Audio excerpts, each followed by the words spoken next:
we are trying to postpone next year's election of barangay elections. Am That's I correct. correct? That's correct. So when will it be held? When will we? So, when will kung, the kung, next naup- barangay election kung be? naupo ng 2023 plus 6, sa palagay ko, October ng 2029, which works out dahil it will be 1 year, 1 year after the presidential election. 3 years is so short a term for a good barangay captain. But too long. On the for other a hand, bad one.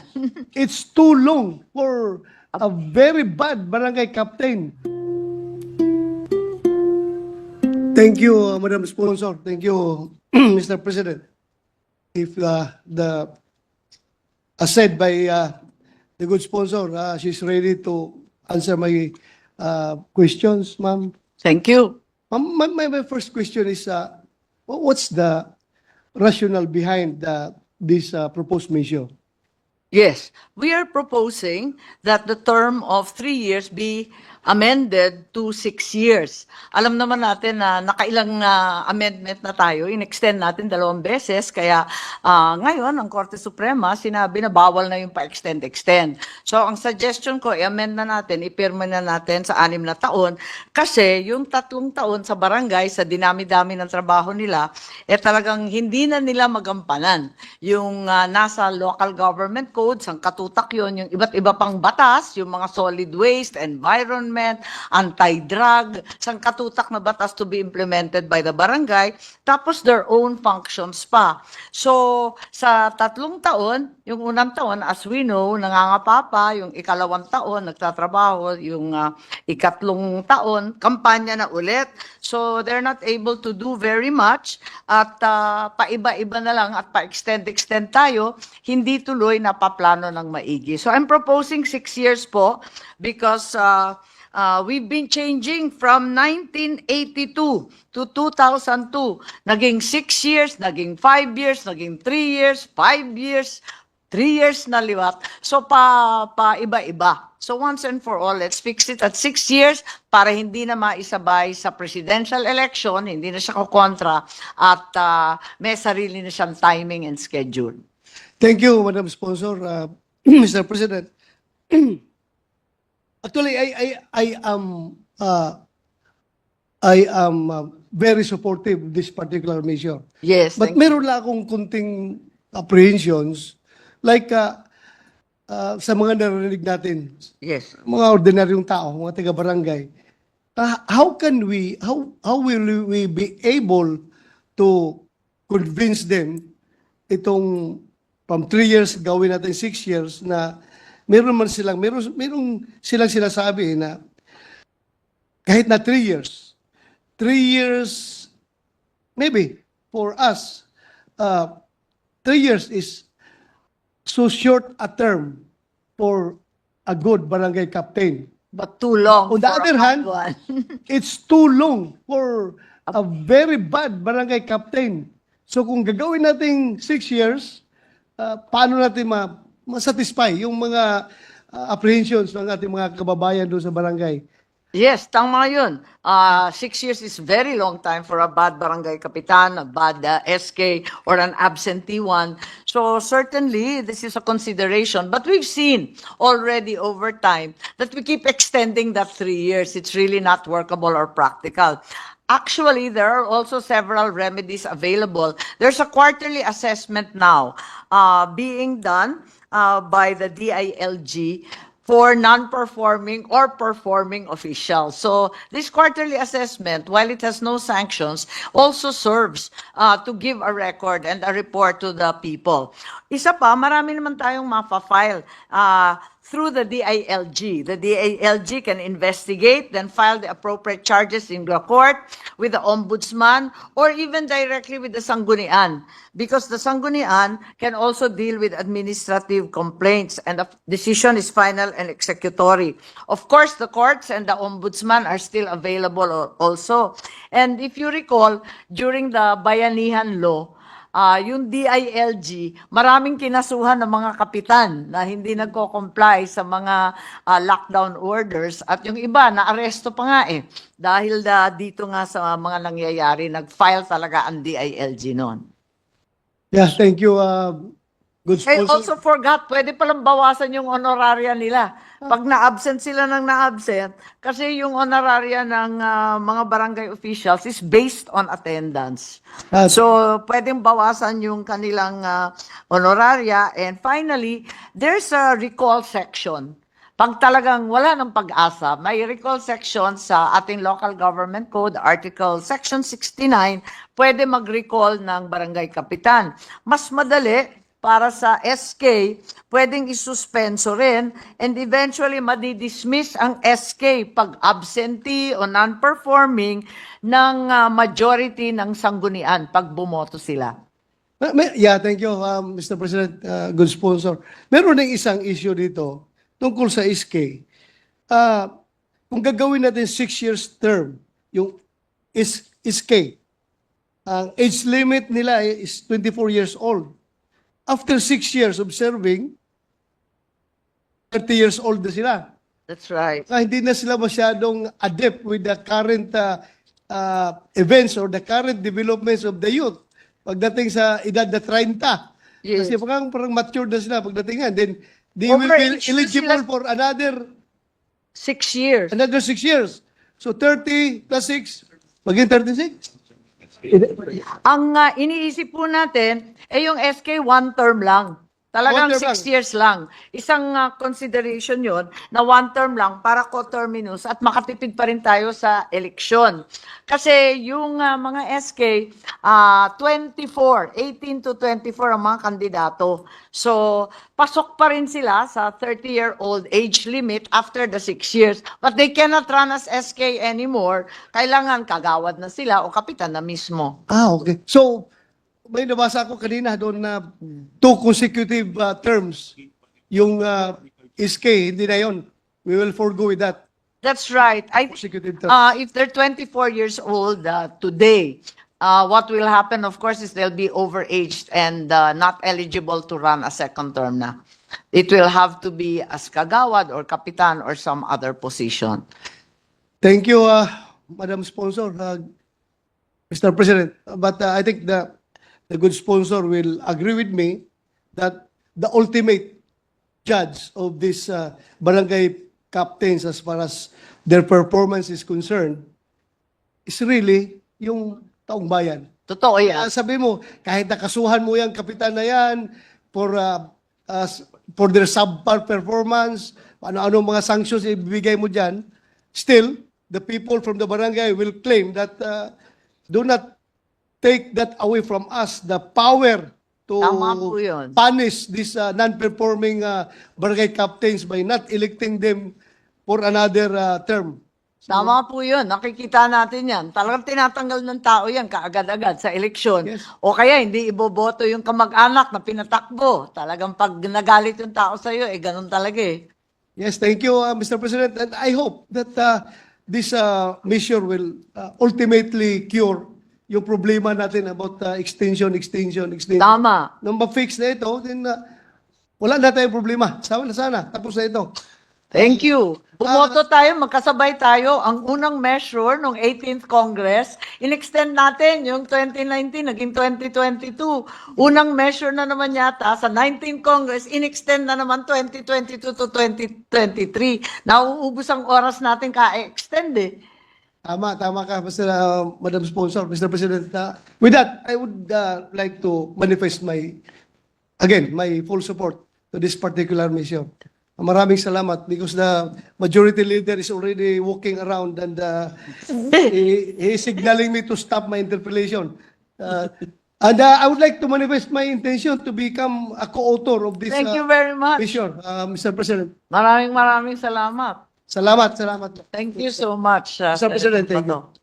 Thank you, Senator De La Rosa, Majority Leader. I ask USAA to restore some semblance of order in this plenary hall. Mr. President, next to interpellate would be none other than Senator Robin Hood Padilla. I move that he be recognized. Si Rob. Senator Robin Hood Padilla is recognized. Sige na.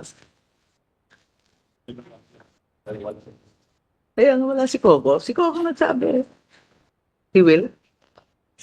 Ay, sinabanyo. Ay, you want to eat yan? Maraming salamat po, Ginoong Pangulo. Pwede po bang makapagtanong sa atin pong ginagalang at minamahal na senadora mula sa Ilocos.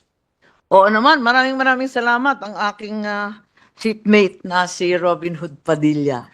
Opo, ako po ay naliligayahan din po dito sa inyong panukala. Meron lang po akong isang maikling katanungan at inihingi ko po ang inyong paliwanag sapagkat ang Supreme Court po ay nagsabi unconstitutional daw po yung law na pag-postpone natin ng barangay at sangguniang kabataan na dapat daw po ay isinagawa na. At ngayon po, gusto na naman nating dagdagan. Gano'n po ba ang mangyayari? Bali, ipopostpone po uli ang parating po na December 2025 election para po mapagbigyan po yung 6 na taon. Yes, tama po ang ating senador at sa Makalintal versus Comelec, talagang sinabi na ng Korte Suprema na unconstitutional yung minsanang postponement. Hindi na po pwede yung ginagawa natin dati na ipopostpone ng minsanan.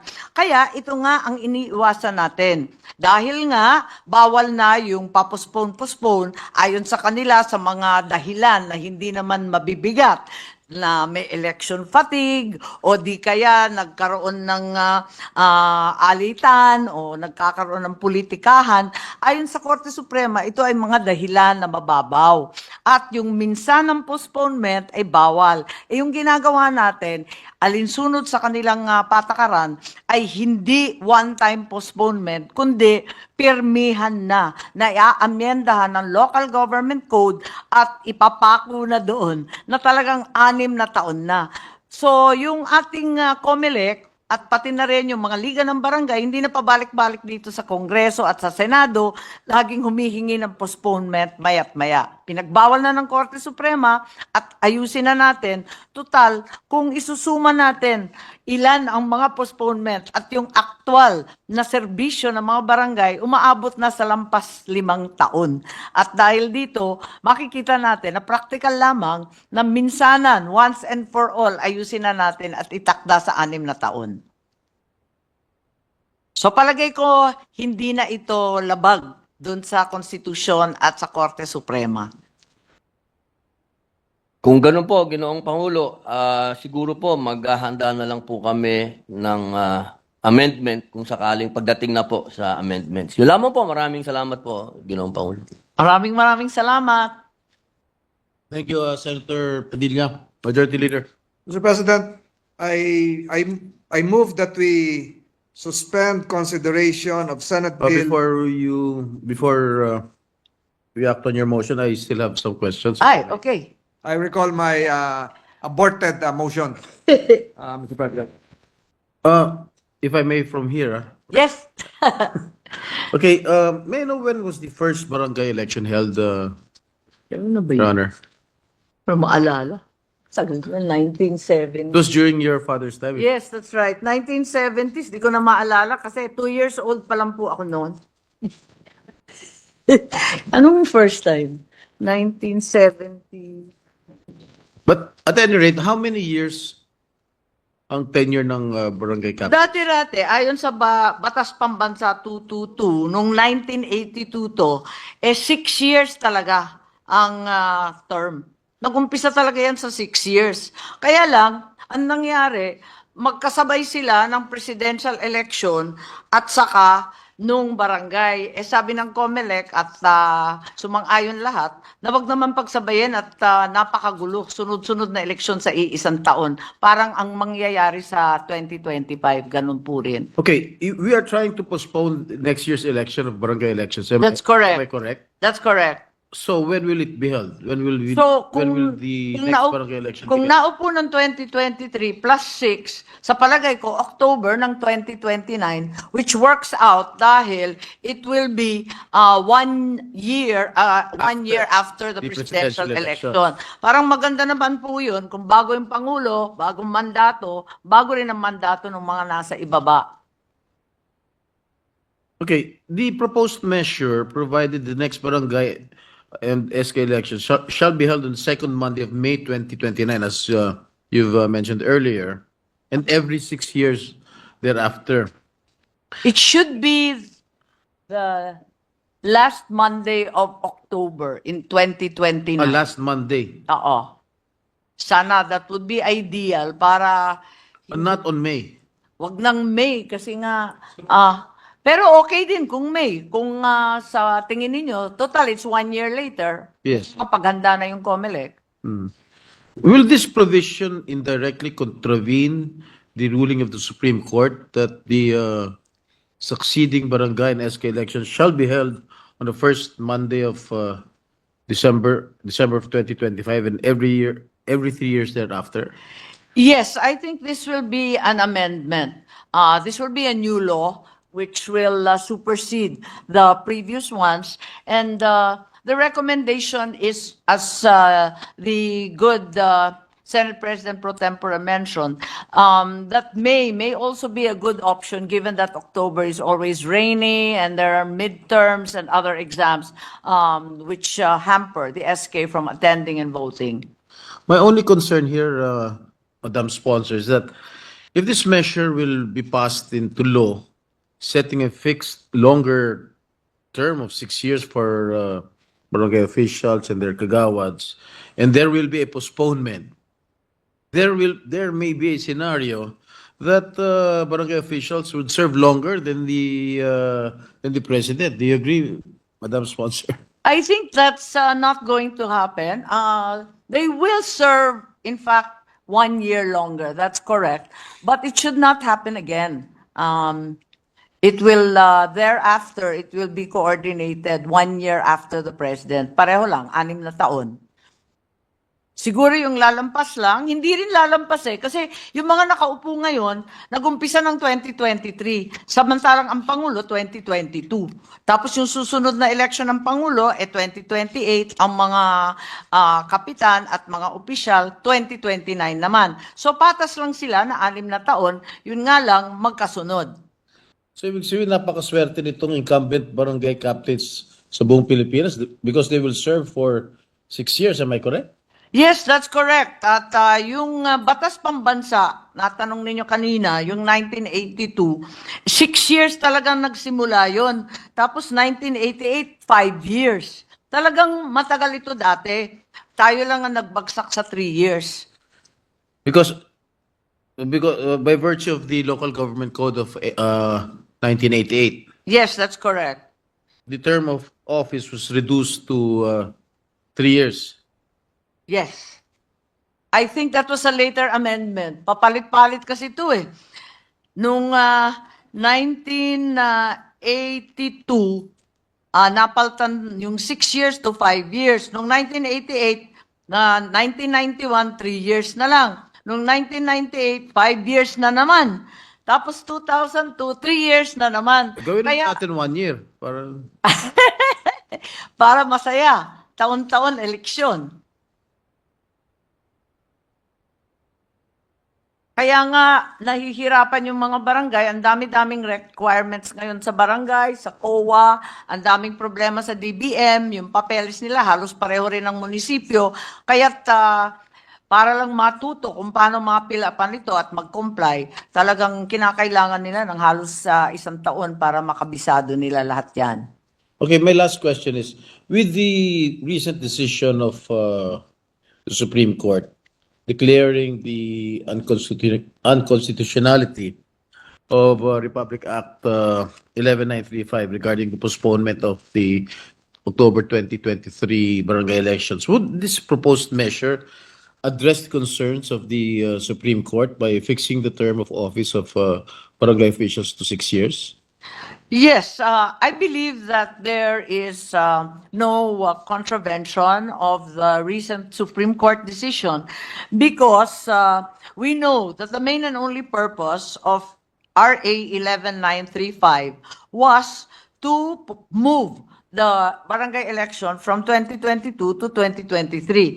Only a one-time postponement. That is what is prohibited by the Supreme Court. In this case, we are fixing for all time and for all terms the duration of the barangay officials' term for 6 years. So iba naman yung ginagawa natin, hindi yung minsanan na parating nagpo-postpone na nangyari na 2 beses sa atin dito. At ang ginagawa naman natin ngayon ay once and for all, habaan na natin para hindi mayat maya bumabalik sa Senado at Kongreso.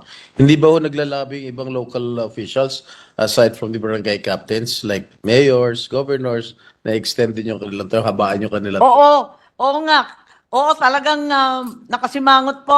Hindi naman naglalabi, nakasimangot lang at hindi pumapalakpak. Pag kinakausap ko yung ibang kapitan, anong suggestion ninyo? Ano ba maganda gawin? Pag kinakausap yung SK, palakpakan yung SK at yung barangay. Pero yung mga mayor at congressman, medyo hindi sila natutuwa. Ang sabi nila, kung yung barangay 6 na taon, sana all. Eh sabi ko, hindi kaya ng powers namin yun. Nasa konstitusyon, nakatakda yung term nino ng mga mayor, vice, mga konsehal, congressman, gobernador, vice. So, baka naman, kung maganda ang performance ng ating barangay sa 6 na taon, baka naman na maengganyo na, napaltan na rin yung 3 taon na termino na sa palagay ko, walang papalag, wala namang may gusto ng napakaikli.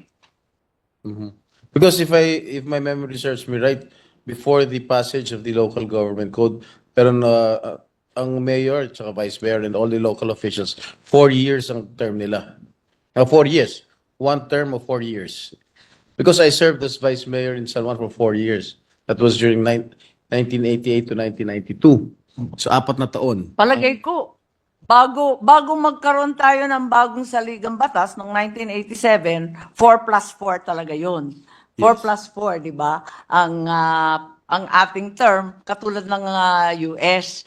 Pero binago naging 3. Naging 3 years na lang noong 1987 Constitution. It was the father of the minority leader who's the author, the father of the local government code. That's right. Madam Sponsor. I do not know the rationale behind it. Bakit binabaan ng 3 years ang term ng mga local officials. But at any rate, Ang pagkaintindi ko, kasi tulad na banggit ko, talagang wala pa tayo noon. Nax. Talagang, ang pagkaalam ko, ang sabi noon, hindi maaari na yung mga barangay na sinusupervise o minamandohan ng ating mga mayor ay mas mahaba ang termino sa mismong mga mayor, governor, congressman na administrative supervisor nila. Pero kung tutuusin, parang hindi naman yata masyadong mahalaga yung dahilan na yun. At ang mas magandang solusyon, paltan na rin natin yung napakaikling termino ng mga mayor, governor, so you are congressman. also in favor of extending the term of the local officials to The mayor? mayors and other local Yes, officials? I believe so. I think most mayors would be very much relieved if they didn't have to have so many elections to worry about. Sa San Juan, ayoko. Alam ko, kayo ni Nancy, Anyway, at any rate, I back to Pumasok the ka wisdom of the good sponsor. Majority Leader? thank you po. Mr. President, for the record, I likewise support the passage of Senate Bill number 2816. Mr. President, I move that we suspend consideration of Senate Bill number 2816. Is there an objection? There being none, motion's approved. Thank you. Mr. President, I move that we resume consideration of Senate Bill number 2826 under Committee Report number 329. This is the bill enhancing the fiscal regime for the metallic mining industry. I so move, Mr. President. Is there an objection? There being none, resumption of consideration of the said bill under the aforementioned committee report is now in order. Mr. President, I move to resume the period of interpellation and recognize the sponsor, Senator J.B. Hercito. and to interpolate later Senator Joel Villanueva. Thereafter, Mr. President, the sponsor will assume the position as majority leader. I move for a 1-minute suspension, Mr. President. Session suspended.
I move that we recognize Senator Ejercito as well as Senator Villanueva. Senators J.V. Ejercito and Joel Villanueva are recognized.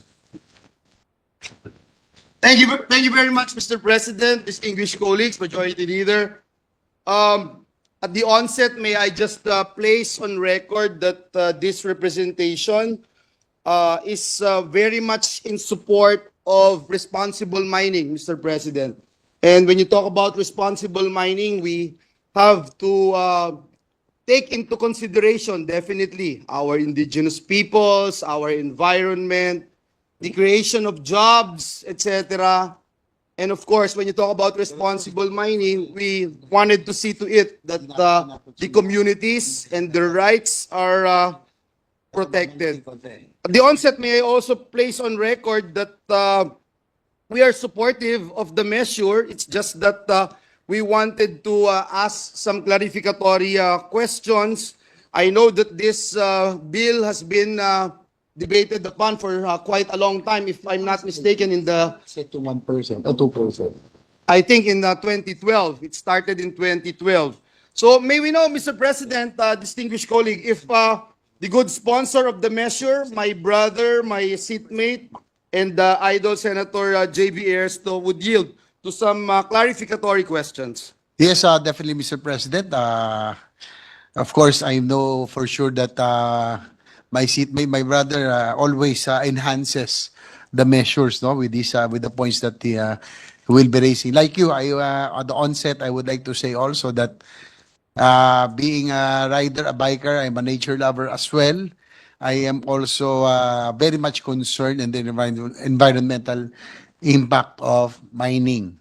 But this measure will be focusing on the fiscal regime that is improving the revenues that we can, that the government will be able to get from the mining operation. So kasi nga po, yung iba naman po, alam naman po natin that there are, they have effects on the environment. Dapat lang po na magbayad sila ng karapat-dapat, no, sa ating pong pamahalaan. Thank you, Mr. President, distinguished colleague.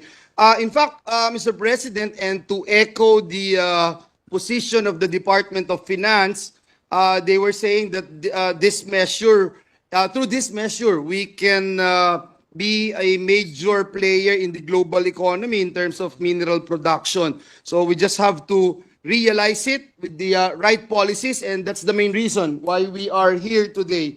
Mr. President, sa unang katanungan po natin sa panukalang batas na ito ay dito po sa proposal na lagyan ng limit or cap ang royalty na matatanggap ng ating indigenous people to not more than 2% of gross value of production. Ang unang katanungan ko po, nakonsulta po ba ang mga indigenous peoples tungkol dito at saan po nanggaling ito pong 2% o not more than 2% of the